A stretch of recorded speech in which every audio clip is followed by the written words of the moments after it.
Hi everyone, welcome back to Chinnu's taste buds. ഇന്ന് ഞാൻ ഇറച്ചിക്കറിയുടെ recipe ആയിട്ടാണ് വന്നിരിക്കുന്നത്.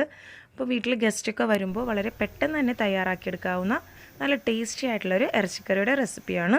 അപ്പോൾ അതിനുവേണ്ടി നമുക്കൊരു മിക്സിയുടെ ജാറിലേക്ക് ആദ്യമേ 2 സവാള ചെറുതായി അരിഞ്ഞത് ചേർത്ത് കൊടുക്കാം. പിന്നെ അതിലേക്ക് ഒരു പീസ് ഇഞ്ചി, ഒരു തുടം വെളുത്തുള്ളി, 6 പച്ചമുളക്, ഇതും കൂടെ ചേർത്ത് ഈ മസാല ഒന്ന് ചതച്ചെടുക്കണം. ഈ ഒരു പാകത്തിന് ചതച്ചെടുത്താൽ മതി. ഇനി നമുക്കൊരു കുക്കറിലേക്ക് ഈ മസാല ചേർത്ത് കൊടുക്കാം. കുക്കർ ഞാനിവിടെ സ്റ്റൗവിൽ വെച്ചിട്ടില്ല. കുക്കറിലേക്ക് മസാല ചേർത്ത് കൊടുത്തതിന് ശേഷം ഇതിലേക്ക് ബീഫ് പീസസ് കഴുകി വൃത്തിയാക്കി വെച്ചിട്ടുള്ള 1 കിലോ ബീഫ് പീസസാണ് ഞാനിവിടെ എടുക്കുന്നത്. അതും കൂടെ ചേർത്ത് കൊടുക്കാം.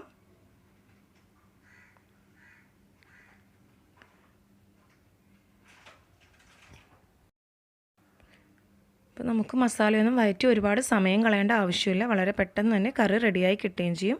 ഇനി ഇതിലേക്ക് 2 തക്കാളി ചേർത്ത് കൊടുക്കാം. പിന്നെ 1/2 ടീസ്പൂൺ മഞ്ഞൾപ്പൊടി, 1 ടീസ്പൂൺ മുളക് പൊടി, 1/2 ടീസ്പൂൺ ഗരം മസാല പൗഡർ, പിന്നെ ആവശ്യത്തിനുള്ള ഉപ്പും കൂടെ ചേർത്ത് കൊടുക്കാം. ഞാനിവിടെ 1 ടീസ്പൂൺ ഉപ്പ് ചേർത്തിട്ടുണ്ട്. ഉപ്പ് കുറവാണെങ്കിൽ നമുക്ക് വേണമെങ്കിൽ രണ്ടാമത് ചേർക്കാവുന്നതാണ്.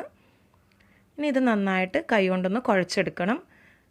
ഞാനിവിടെ കുക്കർ സ്റ്റൗവിൽ വെച്ചിട്ടില്ല. സ്റ്റൗവിൽ വെക്കുന്നതിന് മുമ്പാണ് കൈകൊണ്ട് നന്നായിട്ട് കുഴച്ച് മിക്സ് ചെയ്ത് വെക്കാം. ഇനി നമുക്ക് കുക്കർ മൂടിയതിന് ശേഷം സ്റ്റൗവിൽ വെച്ച് ഫ്ലെയിം ഓണാക്കാം. ഇതൊരു 20 മിനിറ്റ് വരെ കുക്കറിൽ വേവിച്ചെടുക്കണം. ആ സമയത്തിന് നമുക്കൊരു പാൻ അടുപ്പിൽ വെച്ച് ചൂടായതിന് ശേഷം അതിലേക്ക് 3 ടേബിൾ സ്പൂൺ വെളിച്ചെണ്ണ ഒഴിച്ചു കൊടുക്കാം. വെളിച്ചെണ്ണ നന്നായിട്ട് ചൂടായതിന് ശേഷം അതിലേക്ക് കറിവേപ്പില, മല്ലിയില, പുതിനയില, ഇത് 3ഉം കൂടെ ചെറുതായി അരിഞ്ഞെടുത്തിട്ടുള്ളതാണ്. ഇതൊന്ന് വഴറ്റിയെടുക്കണം. അതിൻ്റെ കൂടെ തന്നെ ഒരു സവാള നീളത്തിൽ അരിഞ്ഞതും കൂടെ ചേർത്ത് കൊടുക്കാം.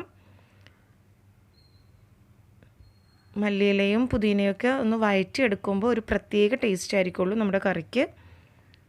ഇതൊരു ഗോൾഡൻ ബ്രൗൺ കളർ ആവുന്ന വരെ വഴറ്റിയെടുക്കണം. ഈ ഒരു പാകത്തിന് വഴന്ന് കിട്ടിയതിന് ശേഷം അതിലേക്ക് 2 ടീസ്പൂൺ മല്ലിപ്പൊടി ചേർത്ത് കൊടുക്കാം. പിന്നെ 1/2 ടീസ്പൂൺ മഞ്ഞൾപ്പൊടി, 1/2 ടീസ്പൂൺ മുളക് പൊടി, 1/2 ടീസ്പൂൺ ഗരം മസാല പൗഡർ കൂടി ചേർത്ത് ഇതൊന്ന് ലോ ഫ്ലെയിമിൽ വെച്ചിട്ട് വേണം ഒന്ന് വഴറ്റിയെടുക്കാനായിട്ട്. ഫ്ലെയിം കൂടി പോകരുത്, പ്രത്യേകം ശ്രദ്ധിക്കണം. ഗരം മസാല പെട്ടെന്ന് കരിഞ്ഞു പോകും. അതുകൊണ്ട് ലോ ഫ്ലെയിമിൽ വെച്ച് നന്നായിട്ടൊന്ന് വഴറ്റിയെടുക്കണം.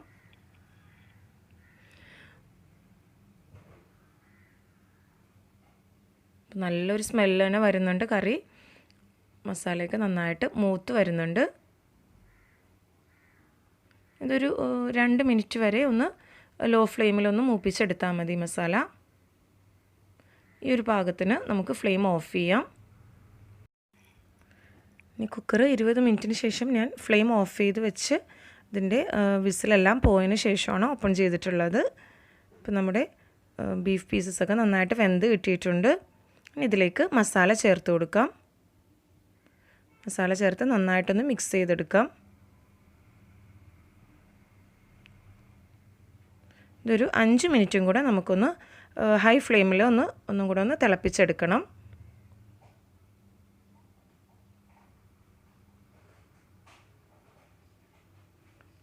ഉപ്പ് നോക്കിയിട്ട് ആവശ്യമുണ്ടെങ്കിൽ നമുക്ക് ഉപ്പ് ചേർത്ത് കൊടുക്കാം. ഇതിപ്പോൾ ഉപ്പൊക്കെ പാകത്തിനായിട്ടുണ്ട് ഇതിൽ. അപ്പോൾ 5 മിനിറ്റ് കഴിഞ്ഞു. അപ്പോൾ നമ്മുടെ ബീഫ് കറി റെഡി ആയിട്ടുണ്ട്. വളരെ പെട്ടെന്ന് തയ്യാറാക്കിയെടുക്കാവുന്ന ഒരു ബീഫ് കറിയാണ്. അപ്പോൾ എല്ലാവരും ട്രൈ ചെയ്ത് നോക്കണം. ഇനി ഇത് ചൂടോടുകൂടി തന്നെ സെർവ് ചെയ്യാം. Thanks for watching my channel.